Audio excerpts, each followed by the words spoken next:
just I wanted to start with saying why OTO is doing a transit study. And that's because OTO, we are the federally designated metropolitan planning organization. So our charge is to do the required transportation planning and project programming for the area. So we have an interest in transit. It is an aspect of transportation that we deal with, as well as bicycles, pedestrians, roadways, trucking, all of that. We have enjoyed a great relationship with City Utilities Transit, and we're looking forward to continuing that as we look at the recommendations of the study.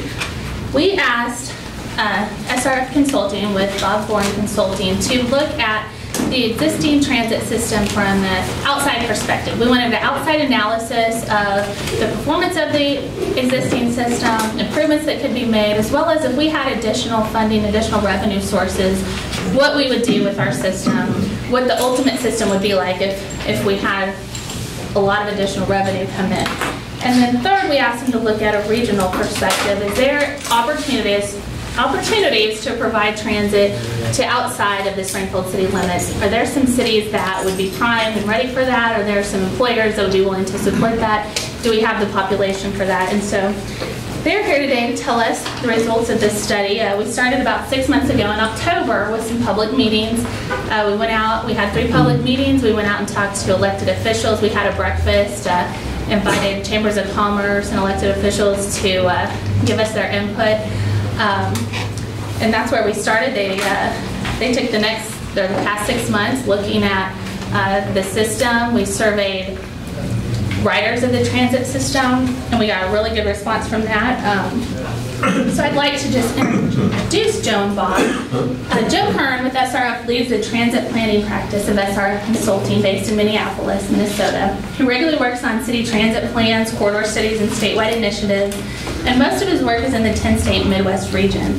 His recent work includes transit studies in South Bend, Indiana, Cedar Rapids, Iowa, DeKalb, Illinois, and audits for the Wisconsin DOT that included 13 cities.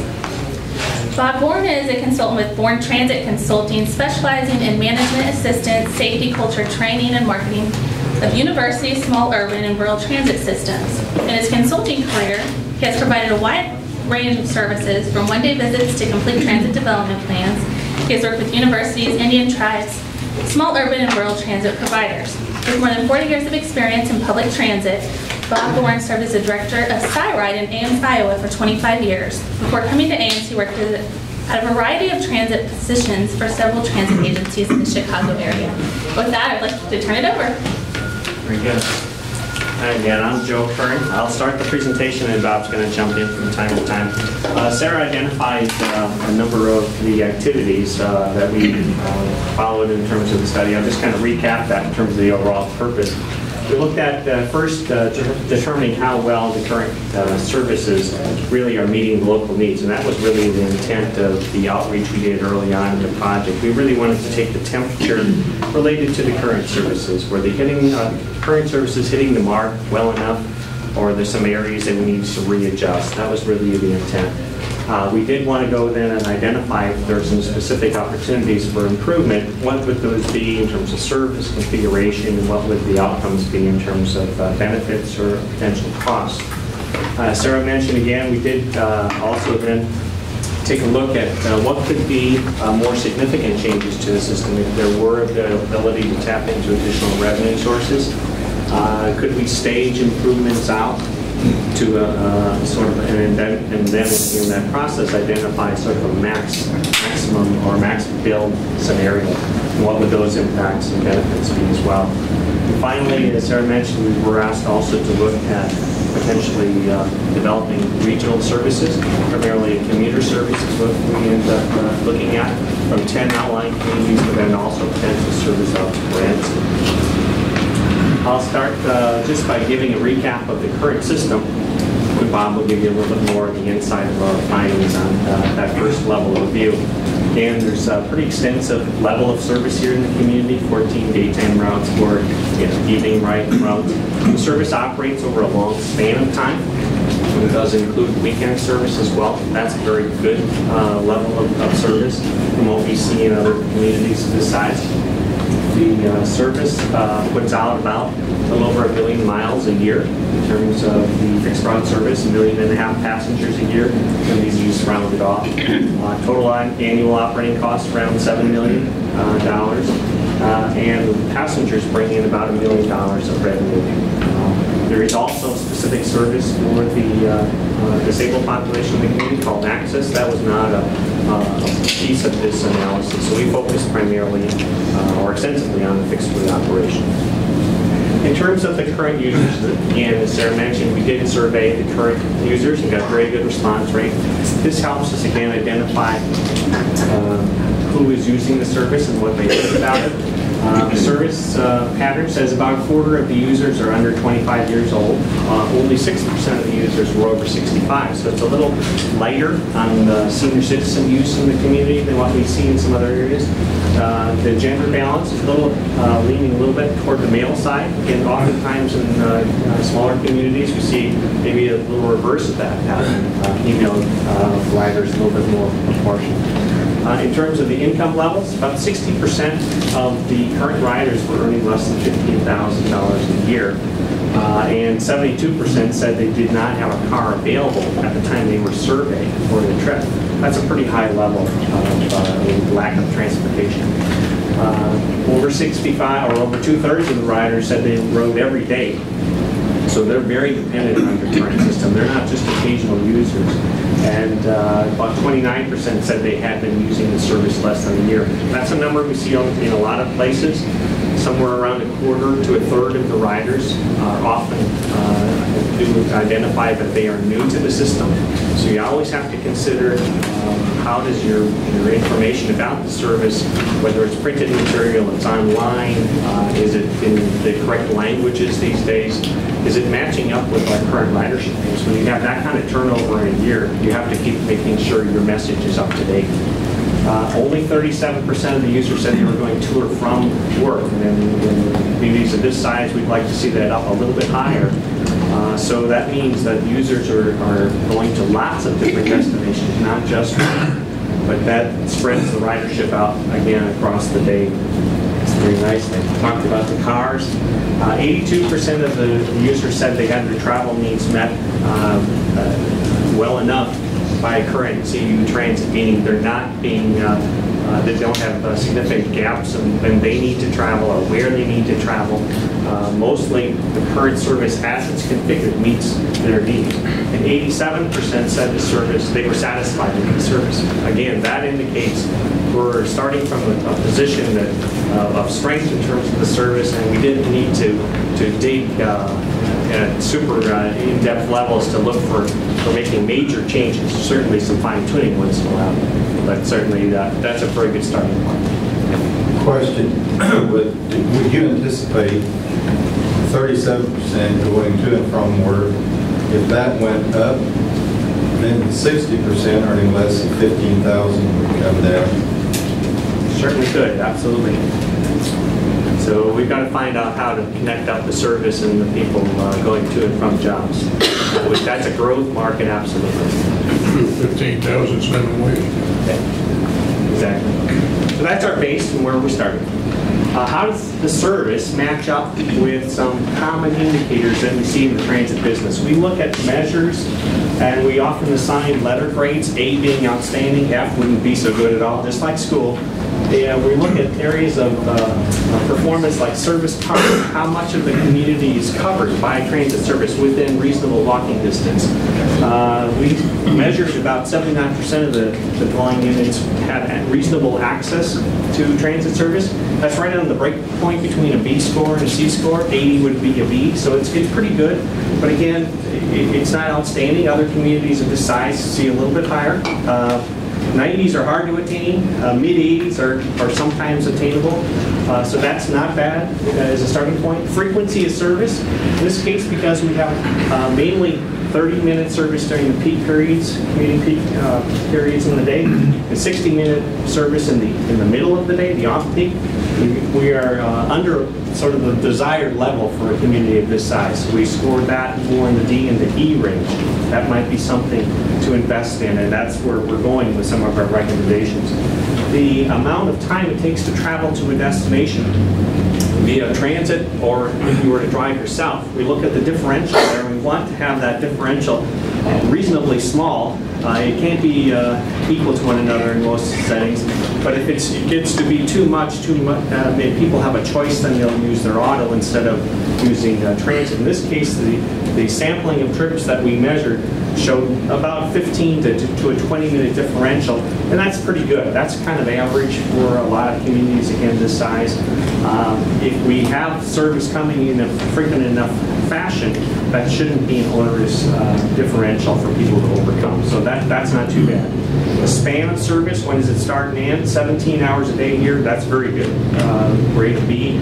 On-time performance, high level of number of trips show up on time, according to the timetable. Again, very good performance that way. How does the service performance compare to peers? We looked at a number of peers, some in this region, some across the country, but peers were selected by using likeness factors that one of the databases allows us to choose, meaning we looked at the communities that had major universities and employment of certain levels and poverty levels. So it's trying to balance out who you're compared to in this setting. And we then look at a number of different measures, whether it's cost per passenger, cost per hour, things like that. The colors basically say yellow indicates that it was slightly worse than the peer average, but not anything to get alarmed about. Again, you don't have to be right in step with everything. The red arrow on the cost per hour indicated they were significantly different than the peers. Again, we didn't, as part of our work, look into the particular reasons, but that span of service certainly has some costs associated with it, and that may be one of the trigger points. But in terms of cost effectiveness, the service efficiency, service effectiveness, those are all market penetration and passenger revenue. All of those indicators compared to peers were reasonable in our setting, and nothing here popped out at us that was indicating any significant issues needed to be addressed. So we went quickly through this analysis and focused in on the service itself. So I'm going to bring Bob in and have him talk through the service. Okay, so first we looked at the existing system to see how well it works, and it works quite well. We have a good relationship between management and drivers. They've done several mini studies on moving a route here or there. They've worked on moving buses out of like the mall and places like that consume a lot of time. They've worked on bus stop spacing, just a real good relationship, and a really thoughtful group of drivers that really think things through instead of what's the easiest thing for me to do. They're really a wonderful group of people. You have 3 pulse points. You have, of course, downtown right across the road here. This is the primary one. There's one up north at Kearney and Glenstone, and then there's one by Battlefield Mall. The route coverage is reasonable at 80% roughly is good for a city of this size. Operational policies are very good. Safety program is very good. Quite a good backdrop for the management that you need, as management functions are in good shape. This route system is different, north side to south side. I'll go into that in a minute. But 60% of your passengers are transferred, and that's a bit high. The route network, the north side, north of downtown, is a lot different than the south side. The south side, you can see, are mostly north-south routes. The Route 11 is a lightly used route. It runs once an hour. It's a one-directional route. But the primary travel on the south side is in the north-south direction, and that's kind of the shape of the community. The west side, Route 6, we looked at that, and in the design concept, it's really difficult, but it really works. It wanders around, but it carries a lot of people, so that's one that we decided not to really look at any depth because it worked well. The north side you can see is a little more contorted, I guess is the best word. And some of that is from history. South of the railroad tracks there, the density, the population density is in a little bit of transition. You have a good network of sidewalks, and there's some other characteristics that make it nice for getting people from residential areas to the bus. The night routes are 4 big loops, and the loops tend to have a long travel time. What I did like about the night services, there are a lot of people making originating trips, so they would get on the bus at 6 or 7 at night, go shopping, and then go home. In many systems, the only people riding the bus at night are going home from work or wherever, so you have a lot of trip origination in the evening on the night network. And then 25 and 27, where they overlap, they're really busy in this, well, 25 is busy all the time. 27 and 25, the overlap area is quite busy. The north side routes, good residential coverage, as I said. You still have a good sidewalk network, again, south of the railroad tracks. When you get up to Kearney, you start to run into some sidewalk problems. Use low volume streets, which is nice for people crossing the street to get to the bus. And there's a high transit dependent population. We have maps or graphs in the text that shows the population density, income, a couple of issues like that, and put that and call it transit propensity areas. And the north side has a real good transit propensity segments. The weaknesses is there's some long travel times in some of the routes. As an example, on the 14, it covers a lot of area, but it's kind of going east and west as it goes south. So you have relatively short, as the crow flies, distances, but relatively long time travel on that. Although the 14 is a strong route. You have some loops on the north side, so there's some bi-directional issues there that you have to ride around the loop to get to your destination. And 10 is the best example of that, big loop route. And 60-minute intervals. 4, 8, 10, and 15 are weak routes. 1, 2, and 14 are really strong routes on the north side, and the numbers they're not even close. 1, 2, and 14 are probably 3, 4, maybe 5 times as high in terms of ridership as the 4, 8, 10, and 15. And the 10 and the 15 are out in the northeast part of town, which is, you got to take a bus to get out there, transfer, and every time you put a transfer in there, it does take some time for it to go through that transfer process. So I like the north side routes because they get where people live, and then they connect with the south side routes, which I had south side. I guess it's out. Wasn't it supposed to be something on the south side? It's coming. Oh, it's coming? Okay. Got me worried there. So what we looked at on there is on the north, we looked at several issues, and what we came up with as recommendations is to take the 4 and the 10. The 4 comes from downtown, loops around back into downtown. The 10 right now runs out of the Walmart transfer station and makes a big loop. But we saw a lot of transfer activity from the 10 to the 5, which runs down here and goes to Battlefield Mall and all the job opportunities on the south end. And there are people transferring in this area to the 5. So we think that connecting this loop with downtown makes a lot more sense in terms of getting people into the entire network.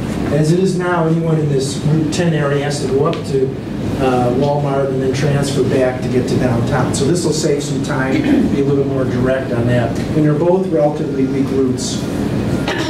The west half of 8 is here, goes all the way over to Walmart over there in Kearney and Glenstone. Combine that with the 13. The 13 is just a loop route here that goes into downtown, and we can run this, and we'll connect some of the industrial areas there in northwest part of the community with downtown. So people that live, say, on the 6 or live near downtown will have a direct route as opposed to having to go out or take the 14 up and then transfer over. It'll be one seat ride for that. But again, these are relatively weak routes.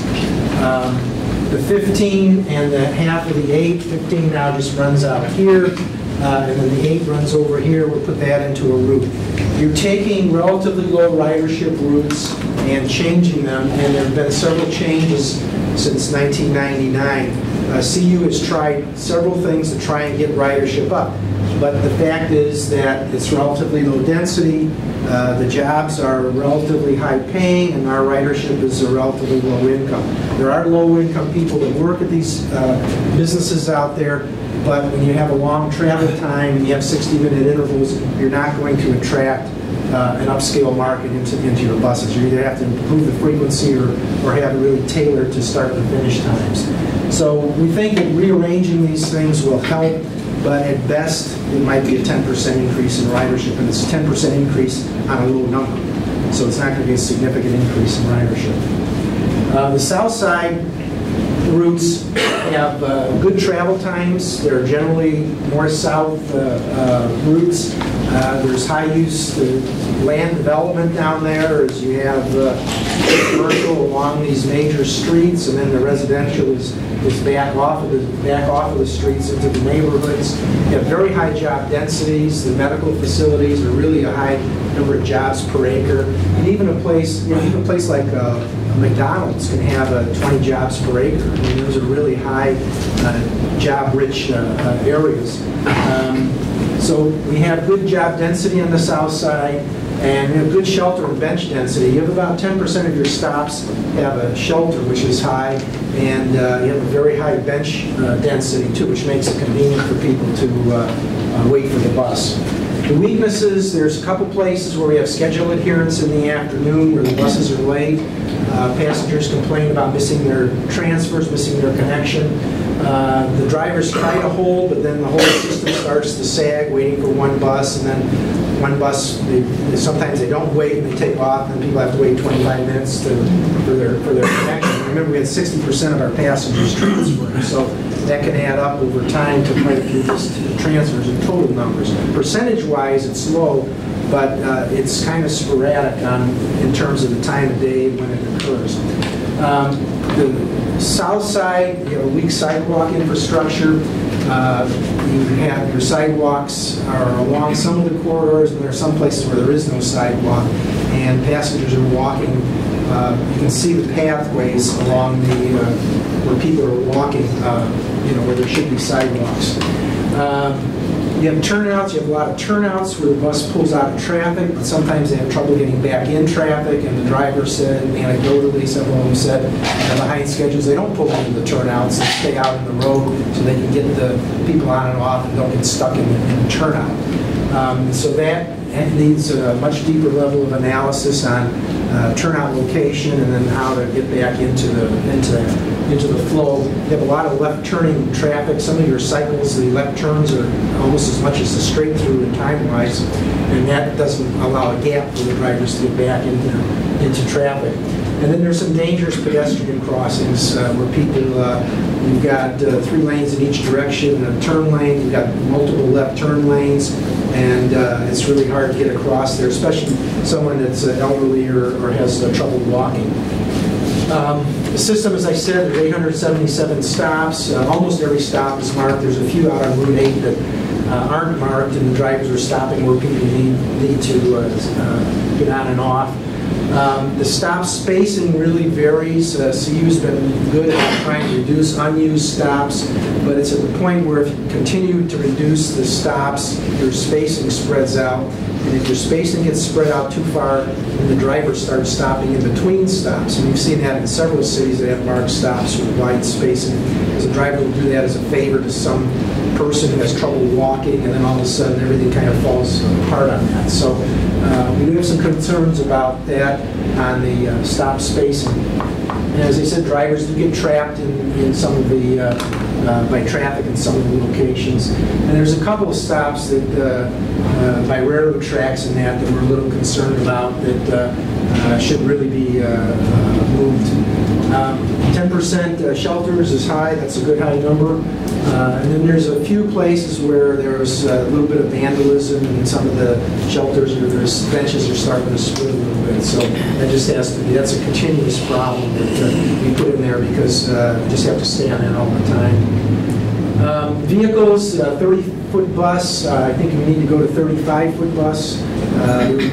This comes to a philosophical question the management's going to have to, the CU's going to have to address, is you can have a system with multiple size buses, and the 35-foot makes a lot of sense. 35-foot low floor.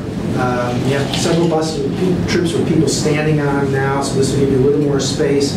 The nice thing about a 35-foot bus is you can have a wheelchair ramp in the back door. You have single-door buses, which makes it a little hard for people getting on and off. A double-door bus, the circulation through the bus is better, and if you have a back door ramp, then longer wheelchairs actually come in the back door, get secured, and then go out the front door. And that saves a lot of time instead of having people in wheelchairs try to turn around, especially if there's a lot of people on the bus. It becomes somewhat hectic. We like the flashers up high, like you see on beverage trucks and that. Because of the high traffic volumes, the longer we can the farther back the traffic goes, the bus is going to stop. It makes it a lot safer, a lot easier, especially for moving back into traffic. And then automatic vehicle locator and automatic passenger counters. CU is not in the technological age, and it really made a lot of sense. The first AVL and passenger counters that came out weren't very good. We're now in about the 4th generation of passenger counters. So 4 or 5 years ago, you'd have a 10% error rate on counting your passengers. Now it's down to about 1% because of changes in technology and passenger counting. So it's time to get into that technological area. And then you can also look at signal priority too for schedule adherence. As far as the advertising on the buses, you got a couple of buses that are completely wrapped. You don't have a lot of crime on the buses, you don't have a lot of problems, but the police like to be able to look into buses that come up on it if there's a problem. And generally the recommendation is a 50 to 60% limit on the wrap, so the police can see. It also makes it easier for people to see out of the bus where they are, especially at night. And then traffic signal priority, as I said. Marketing, the print media, the schedule is hard to use. You're going to always have a print media. We're not going to be electronic. A lot of your passengers aren't going to have smartphones and that, and you're going to need that print media. It needs some work. You've gone through different formats over time, so it is difficult. The electronic media is good. You have Google Transit. There were a couple of places we found that stops were not in the Google Transit, but in general, it's pretty good. You can put in your origin and your destination. It'll tell you how to get there. It'll give you the walk time, bicycle time, and transit time between your origins and destinations. That's really good. Multilingual, which is good. Google Translate, I think, was on there, so you can read it in 55 different languages real easily. The markets that need to be developed, or most likely to be developed here, people going to and from work. And as we said, it's a low-income worker for the most part, but we can move that up to a higher-income worker with better frequencies and a few other changes we'll talk about in a second.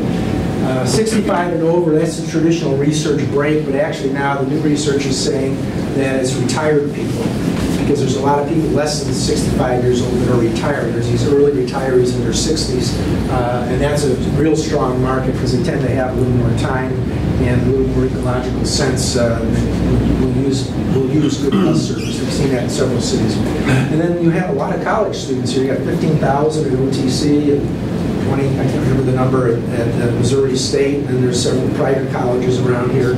So there's a real opportunity there if you get into an unlimited access program on the fixed route system. That market could explode quite quickly on it. Okay, so we'll look at the 5 different scenarios. I'll spend a little more time on the first 2 or 3 here, and then a little less time on the last couple. First one is we want to improve reliability. We want the service to be impeccable. The people know they're going to get where they're going to go, and they're going to get where they're going to go at the time that they're supposed to get there. So there are a couple of reliability issues. I mentioned the late buses in the afternoon. The way we would address that is a shared bus. The 7 and the 12 tend to run late in the afternoon, and it's not all the time, but it's somewhat unpredictable. But if we had a shared bus on that, we would be able to change those times. Right now, the 1 and the 3 have a shared, 1 and the 2 have a shared bus. There's 3 buses on that route, and for a 30-minute interval. So the Route 1 from downtown doesn't leave with the other ones, with the rest of the, when all the buses pull out. The same kind of thing would happen on the 7 and 12, and you can structure that schedule-wise to benefit going southbound in the morning and northbound in the afternoon. Route 5, what CU did is they added a 3rd bus to that, so it's at a 20-minute interval, and ridership went up. And so CU has proven that when you improve frequency, your ridership goes up. Why does that happen? Because people have better mobility. They can get where they need to go. They can make more trips in a day or in a time period because they don't have to wait as long for the bus. So when you go to 20 minutes, you may be saving a person 10 minutes on one end of the trip and another 10 minutes on the other end of the trip. So there can be some significant time savings for passengers. A lot of passengers will use that to make additional trips. It's kind of like people go home from work and then they stop at the grocery store or something on their way home. When you're riding a bus, that's quite a challenge often because of the time that it takes to ride the bus from work to the grocery store, get your groceries, get back on the bus. So as you improve frequency, you will get more trip chaining will occur. We wanted to extend with this extra shared bus. We're going to put pair some of the routes so that they run through. So the one is the strongest north side route, and the 7 as a south side route. The bus would run through. It would change its destination sign when it pulls in, but passengers would quickly learn that if I get on 1, I don't have to get off the bus to get on the 7. The bus changes its number. If I have to transfer to another bus, I still do that at Park Central. In the same way with the 2 and the 12. Right now, they have a 105-minute cycle. If you start up at the north end of Route 1, come all the way to the south end of Route 7, and come all the way back, it takes you 105 minutes on the bus. We need to go to 120 minutes on that cycle time. And then that way the buses will, the schedule adherence will be better. They'll always make their connections downtown. And again, those are strong routes that can get even stronger by adding that bus in there. Now, to the public, the buses are still every 30 minutes, so you're actually putting an investment in there that you're not going to see a change in frequency, but you're going to see a change in reliability. And that 94% is good compared to other cities. And we can probably get that up to 98 or 99% on normal. Forget about snow and ice and those kind of things, but on normal days we can get quite high on that by adding a bus in there. Sunday and evenings of 25, which is the Glenstone at night, and then it comes back up the street. The 5 and 12. We want to split that into 2 routes. There's enough activity along South Glenstone that we can have that as a bi-directional route at night right away. And so we want to add a bus right away for Sundays and evenings. And basically, instead of having 4 routes at night, there would be 5 routes at night. 3 of them would be those loop routes like I showed you, and 2 of them would be their regular daytime route. And that'll help with the identity of those routes and help with the branding and develop additional ridership on that. Excuse me. We want to have a garage supervisor. You don't have a garage supervisor on duty at all times that buses are running. You always run a risk if there's some tragedy occurs or something, someone has to come in and respond, so it's better to have someone on duty. They can also tie into what we call our mobile supervisor. You call it a wildcat here. This is basically a supervisor in a bus, like an access bus, and if transfers are missed, the drivers call, and then that supervisor will pick up that transfer, the missed transfer, so you don't have to hold the other buses for them. And the bus that's late can get back on schedule. The supervisor will then pick up the late passenger, get them to their destination, so the passenger's experience might be, I'm not riding 2 fixed route buses, I might be riding with the supervisor part of the time, but I'm going to get from my origin to my destination in the scheduled time, or very close to the scheduled time. Also, if you have buses that get caught by a train or traffic accidents or fires or whatever can delay them, the supervisor can cover parts of the route so that the bus can turn around. And the drivers are doing that with supervisory permission now when they get late. Sometimes on Route 5, one bus will catch up to the other bus. They put everybody on one bus and turn one of them around and go back and get on schedule. You do that with a supervisor, you don't miss as many portions of the route. Okay, level 1, this is that first level where we're just trying to make one. Yeah, you can. The service coverage is the same. Your area coverage is the same. You're going to have an increase in service hours because we're putting that bus in the 712, so the hours will increase. You're going to have a very slight increase in passengers. And this is a real hard number to predict. It might be 2%, it might be 5%. We went a little cautious on this in the estimating. But as the buses become more reliable, as we add that evening and Sunday bus on 5 and 12, we're going to have an increase in ridership simply because it's easier to ride the bus. And there'll be about roughly a 10% cost increase because we're adding that mobile supervisor, we're adding a supervisor, and then we're adding some miles and hours. And the capital will be about $800,000. What this does is then your system is set up for a lot of growth. Everything will be running perfectly. People can count on you close to 100% of the time. You really are set for good growth in the future.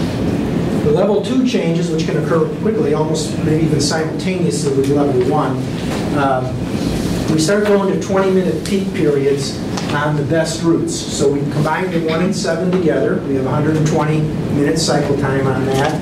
We combine the 2 and the 12. 5 is already at 20 minutes in the afternoon. We add 20 minutes in the morning.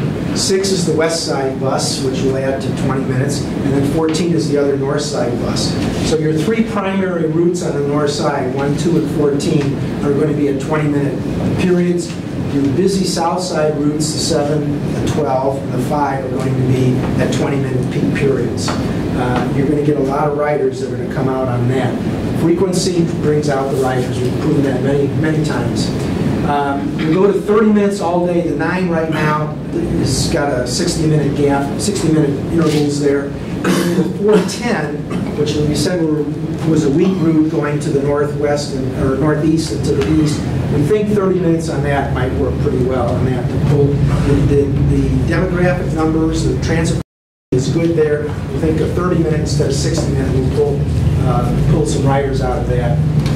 And then the busy routes on Saturday go to 30 minutes during the day on that. 30-minute service on Saturday. There's a lot of shopping that goes on. There's a lot of work trips, but there's still a lot of shopping. And when you're on a 60-minute interval, just something as simply as getting groceries. If you're on the 11 as an example, it takes you maybe 20 minutes to get to the grocery store. You have an hour to do your shopping. You got to wait an hour, and then 40 minutes to get home. So it's 2 hours to go to the grocery store. So when you improve to 30-minute intervals, you give your passengers a lot more time. Maybe they go to 2 or 3 places. And this requires 8 buses, 7 in operations and 1 in spare. Okay. Again, there's no change in service area. We're still keeping our 79% service area. We're intensifying the service that we have, increasing about 1/3 the service hours by going to that 20-minute interval. We have a big system, so when you add buses in there, it adds quite a bit in service hours. And we think the 13% is the increase at the current levels of passengers. Now, you had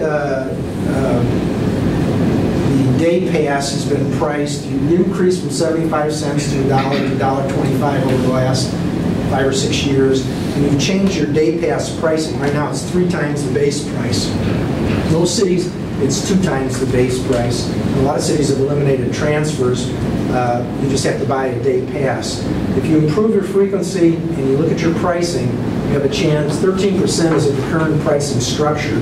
We didn't want to get you too confused on that, but if you change your pricing structure, you're going to have a significant increase in your ridership in terms of trips made, and then there should be some increase in revenue, but that's really a sensitive issue on that.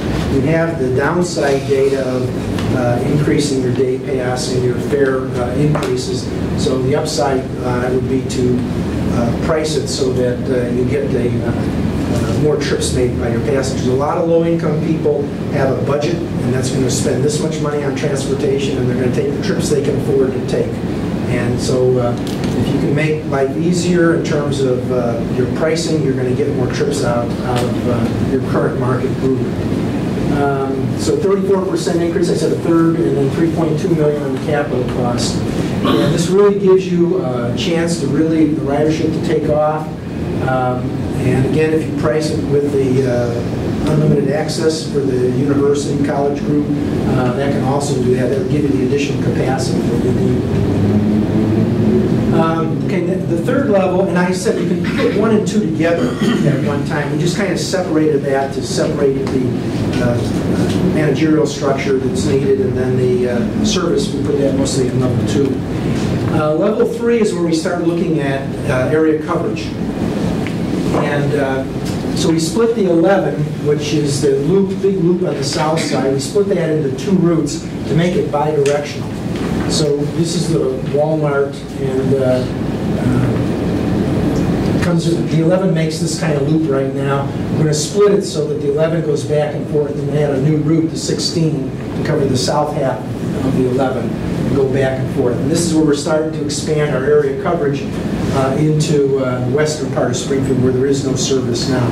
So there's a slight increase in area coverage. So they add those 2 new routes, and we'll start with 30-minute intervals on those to see how they take off. So 17 is another new route. This is Walnut Lawn. Starts at the Walmart over here by Glenstone, and kind of comes across Walnut Lawn, and it ends in that west loop in West Springfield there, and then makes the loop and then goes back. So it's bidirectional on this part of the loop at the end. Tight loops are okay. Big loops are not okay. So we think that this is a reasonable loop for that area.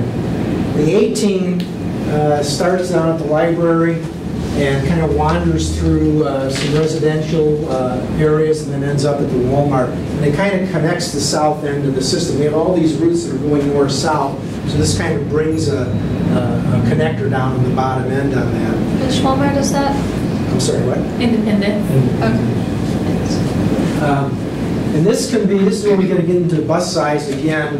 30-foot bus would be quite adequate, but it may be low enough density that, in terms of ridership, that we could get by with cutaways like the access buses on that. A lot of cities are using these in residential circulators.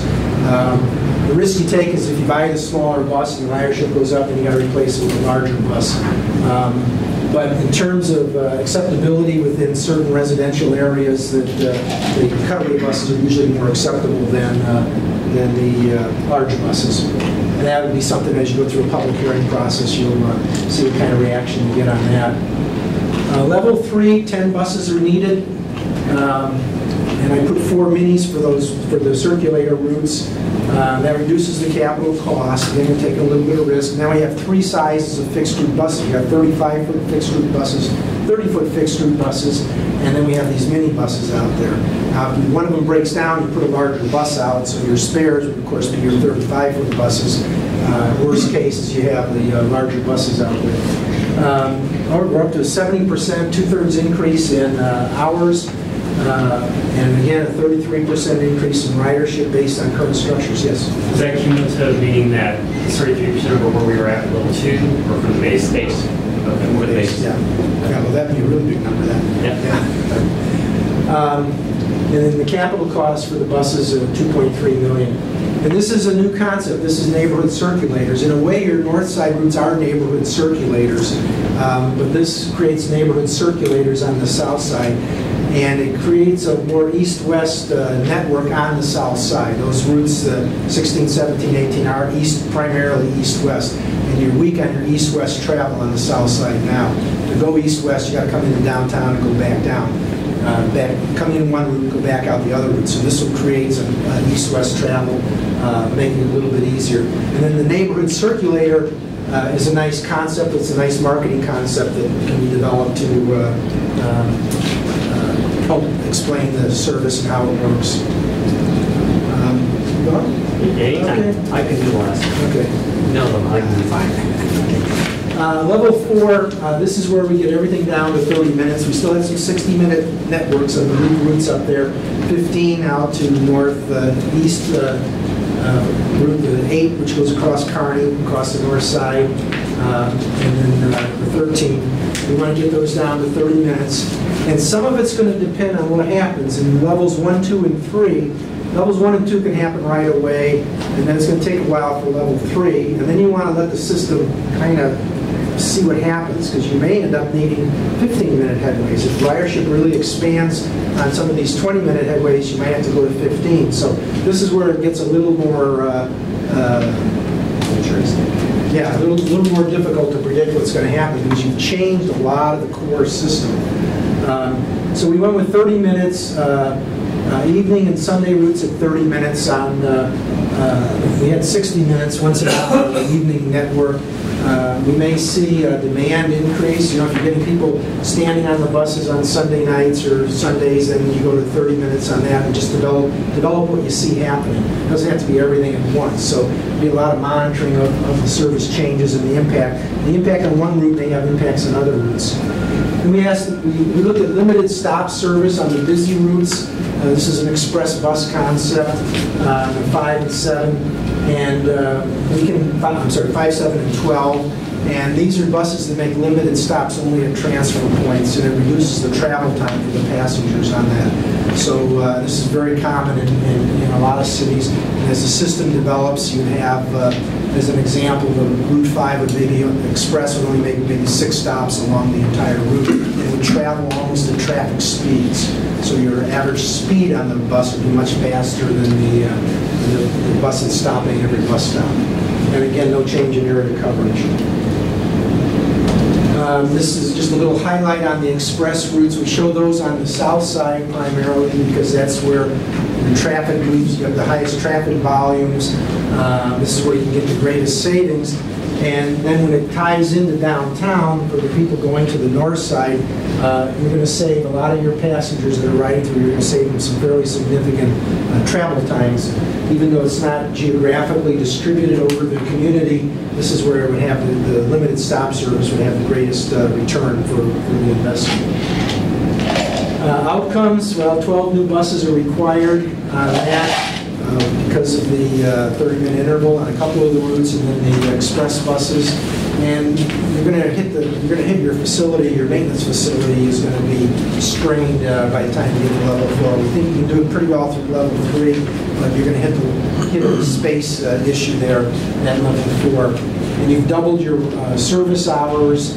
Again, a conservative estimate based on pricing is a 62% increase in ridership and 4.8 million capital cost.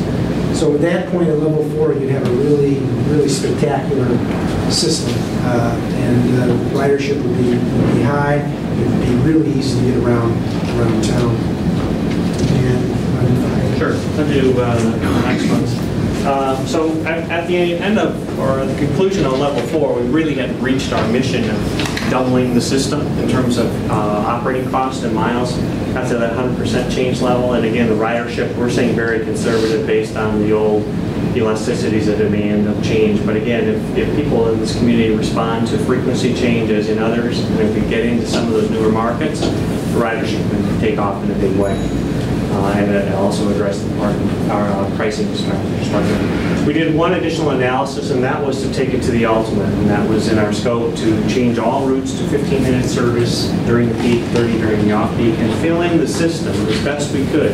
Whether you call it a grid or grid-like, we ended up calling it a grid-like network, to replicate service spaced at about half of a mile. The common walking distance that people accept as access, reasonable access to fixed route transit is about a quarter of a mile away. So if we have route spaced at a half mile, it means we've covered the entire community. What we did was we plotted the density of the residences and the density of jobs in the community. We look at areas that are at least 3 dwelling units per acre and 4 jobs per acre. And to us, that identifies the candidate service area for this, that would warrant this level of service. And that's what we use to identify what needed to be filled in. If we continue this discussion is building the system up across all these levels, we didn't want to start with a whole new shape. And that's why we did talk staff into at least considering this as a concept. We would all we would really need is to continue to add a couple of more routes to what has already been accomplished. We call them Route 19. You'll know the streets, and this one was Seminole. Route 20 and 21. That's a new configuration on Grand, and then Bennett Street.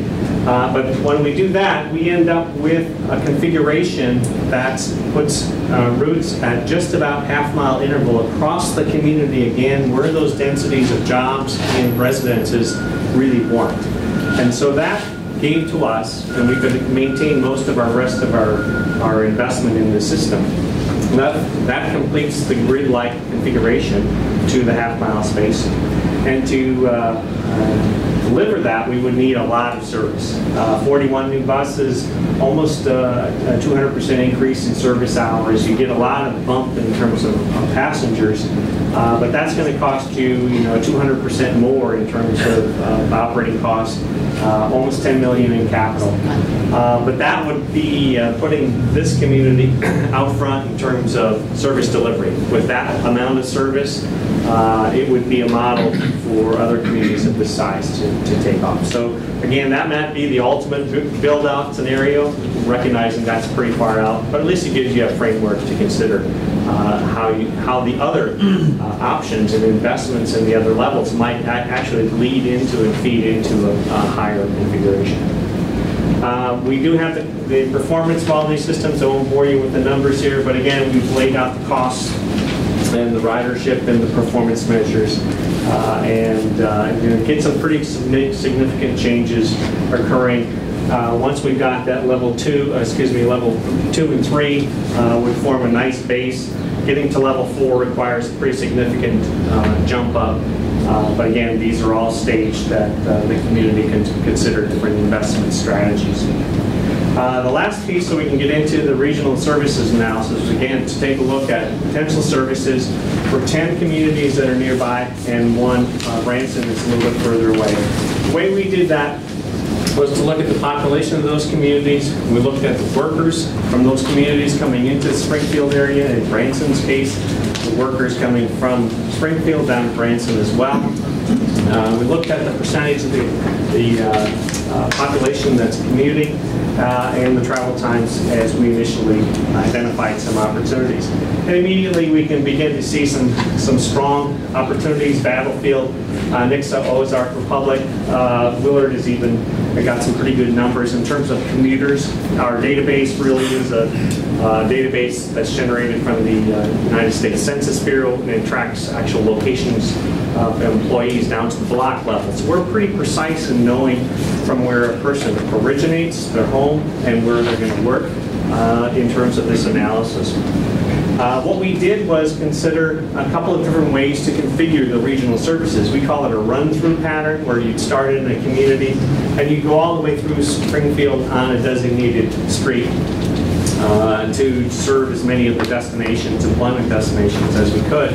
But when you have all of the communities maybe running that same pattern, you could overload a street. We were picking National as our candidate street to be the core service street. And so the staff was concerned that maybe we should consider an option where we actually use more of a feeder system from the outlying communities, truncate the service at some transfer points downtown and at Cox South facility, and connect those two transfer points up with a more direct service. And then so the feeders really just are truly the regional connectors. And that's the service configuration that we actually went to, with a limited stop distribution service along National Avenue. And the regional services feed, again, at Cox South and Park Central, right here. We're configuring these services only initially to come in the morning and out in the afternoon. It's not round trip all day long service to the communities.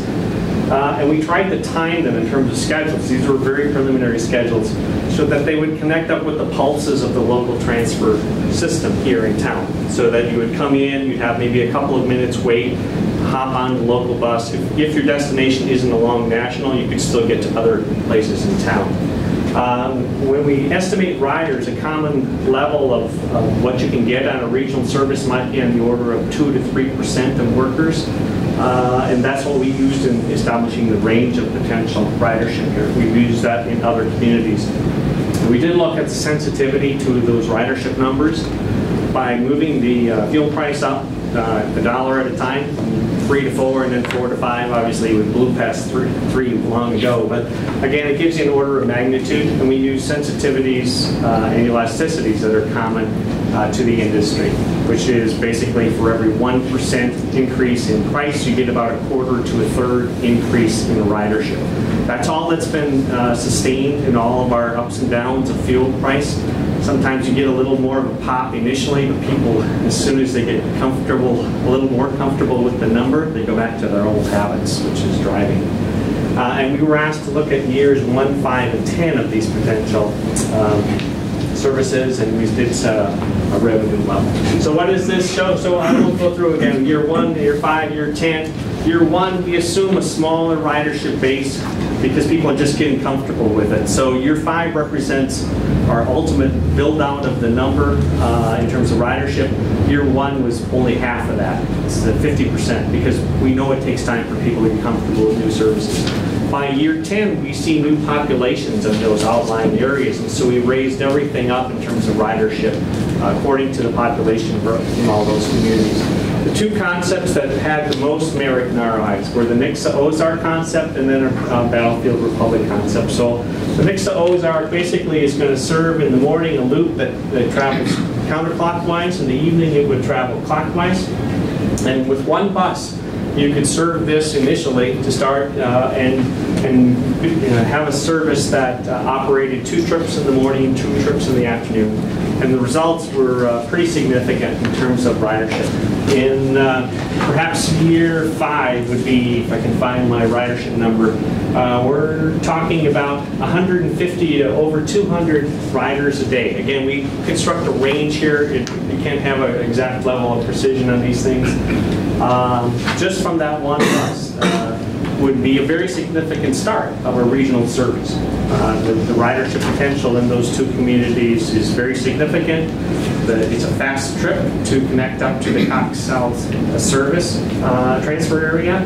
And we did, for pricing purposes, use the current rate per hour of CU's transit service. But again, if there were another operator or a different configuration were in place, those numbers could go up and down. So this just compares the options across one another. It's not the recommendation for how to actually run the service in terms of costs or pricing. Same thing with revenues, you can change those up. But it shows strength in the ridership potential numbers, very significant. The sensitivity in terms of relationship of ridership, potential ridership growth with the price of fuel changing shows that you have a little bit of a bump, maybe from 150 up to 160 if you go from $3 to $4 a gallon, but on the high end it's like from $2.15 up to $2.40. By the time you get up to $5 a gallon, we're talking about 175 to 200, over 250 riders a day. So the numbers aren't dramatic in that sense, but again, a lot of what we've done in the ridership side is maybe conservative, but we found it through a lot of years of this, it's better to underestimate the ridership when you publish a study like this and let that build, as opposed to setting targets extremely high and then everybody's very disappointed when it doesn't turn out. So we understand that it could be a little different. Yes, sir. Is that route not missing the other 2 big employers or 3 big employers on national, like MSU? Oh, they're on there. Yep. Those are our, that national service would operate in a limited stop basis, and those are the stops along the way. Absolutely. Oh, okay. Well, I guess I missed that. No, I'm seeing, I guess we don't see that in the configuration. Yeah, I'm seeing Cox there, rather than it should be in the report pretty clear. Stratford, same thing applies. Yes. A lot of people work. Absolutely. No, we staggered the stops in town, 3 or 5 stops, I can't remember, but it's in the regional report. So very good results for the Ozark, and also pretty good results for Republic Battlefield.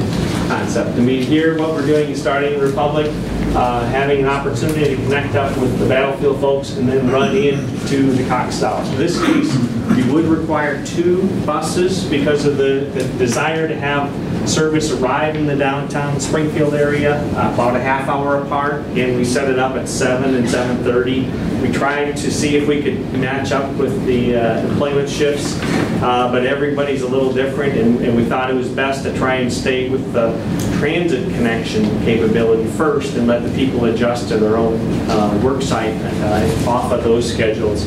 So these are, again, very preliminary schedules. They can shift a few minutes, but what we were trying to do is to determine, could you do it with 1 bus or 2, or what would it take? In this case, you need 2, and so it's going to cost a little bit more, but the results are still pretty good.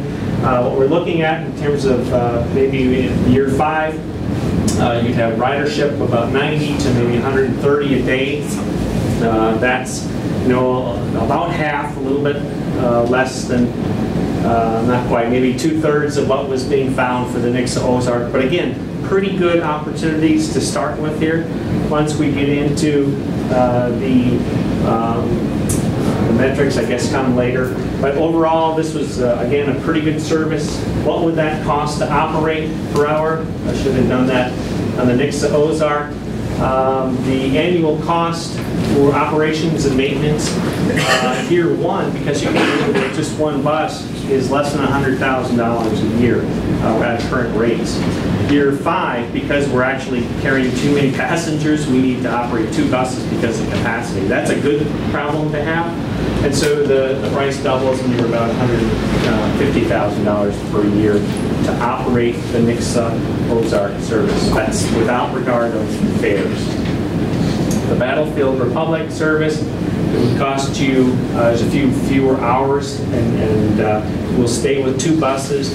So the annual cost initially is about $120,000 a year, and because it just will increase with normal increasing operating costs because of inflation, gradually it'll inflate by year 5 up to about $135,000.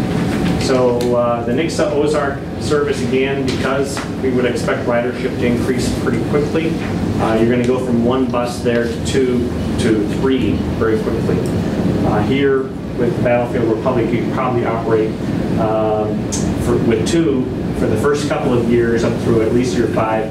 By the time you see the new population in those communities kick in out in year 10, then you're going to need at least 3 buses to operate that service, given these projections. So again, we see the market's growing, the communities are going to grow. Those 2 look the best. I think I mentioned earlier, looked like another potential, but we had it configured, tied in with a couple other communities to start with. It's a little less exciting. The other ones don't really have the numbers that warrant too much investment beyond this point. Certainly ride sharing is an option to kind of pursue, but these were solid results to get started. And I think that was it in terms of the presentation of the regional. I know I went through that fast, but I want to give everybody an opportunity to ask more questions if you did have them on any part of the study. Back to Sarah. I might point out on page 8 of the regional report is where we look at national and where that would go from Cox to St. John to MSU to OTC to Government Plaza and back to the transfer facility. So, like you said, we kind of looked at a feeder and then a limited stop on national since that's kind of something we're interested in anyway. Does anybody have any questions?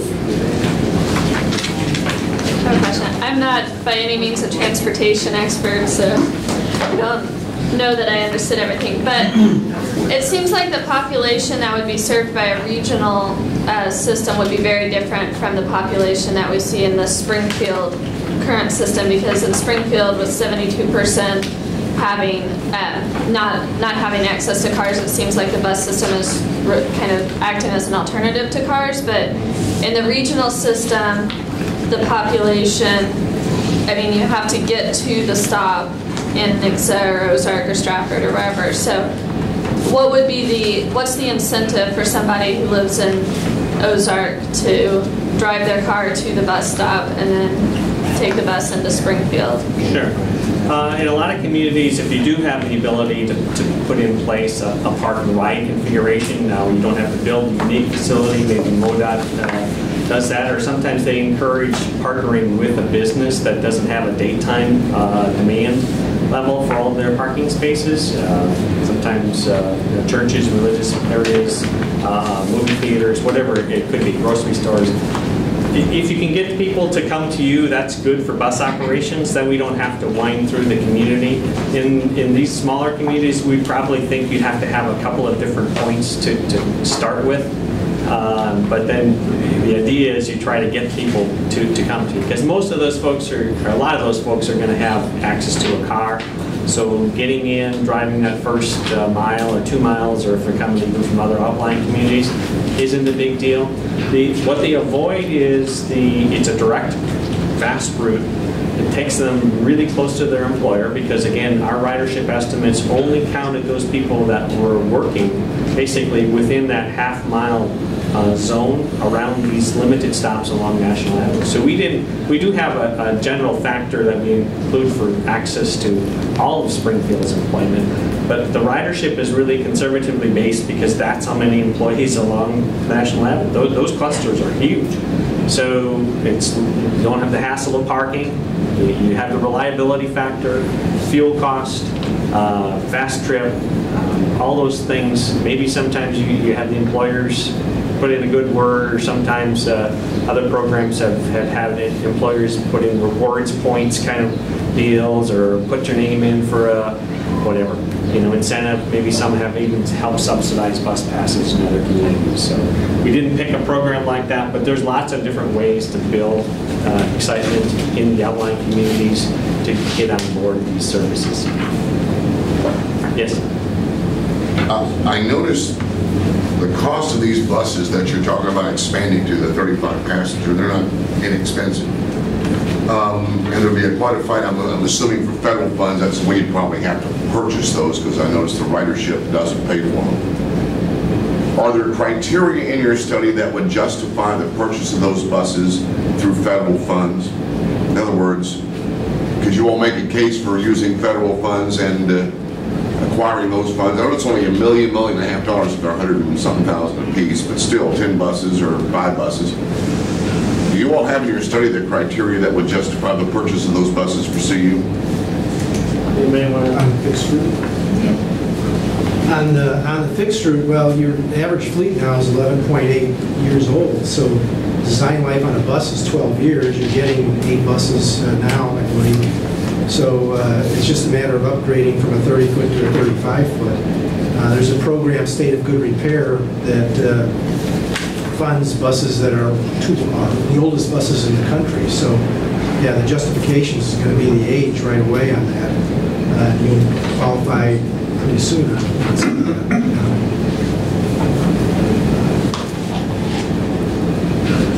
Other comments, questions?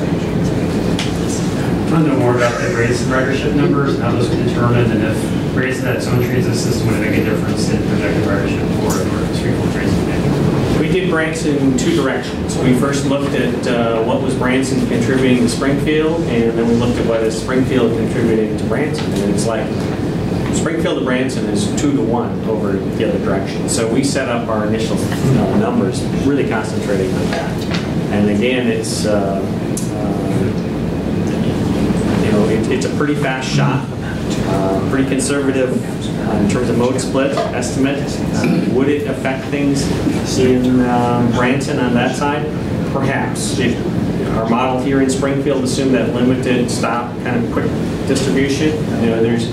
I think our initial concept is if you don't serve go directly to the employer or the entertainment or the medical facility, or have a quick system of transfer like the limited stops, then the ridership starts to take a hit. If you just feed them into a more traditional, well, the bus will be here, in 10, 15, 30 minutes, the ridership is going to plummet. So directness of travel on the destination end is a big factor.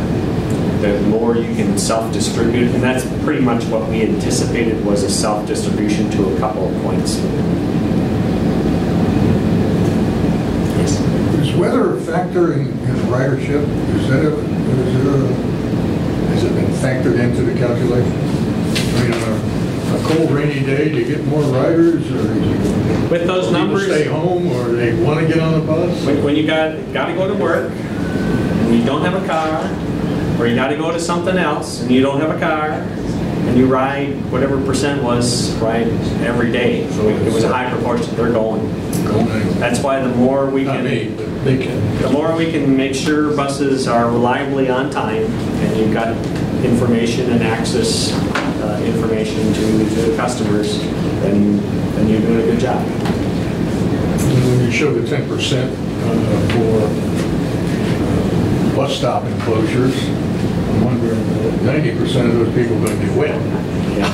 That's why frequency, you don't have to wait too long. So Bob's an advocate of making buses run every 10 or 15 minutes if you can during the peaks. That's an investment. Other comments?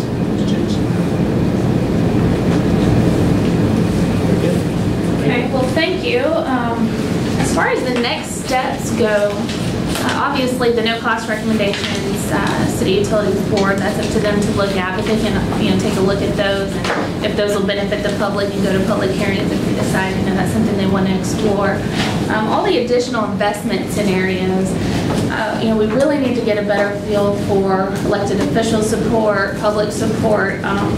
Really, we wanted to know what the cost of the system that people out in the public talk about. They say if a bus came by every 15 minutes, I can take it. And so, as we go out to the public and we hear so much support for transit, we really wanted a number to put behind that. How much does that cost to get what you're talking about? And so I think that this is really going to help us, when we talk about setting our transportation priorities between all the different modes, a number to stand on is really great. So, we're going to talk to the CE Board next today and get their reaction, and I don't believe there's any money right now, obviously, but it does give us a starting point. So, thank you for coming. Thank you.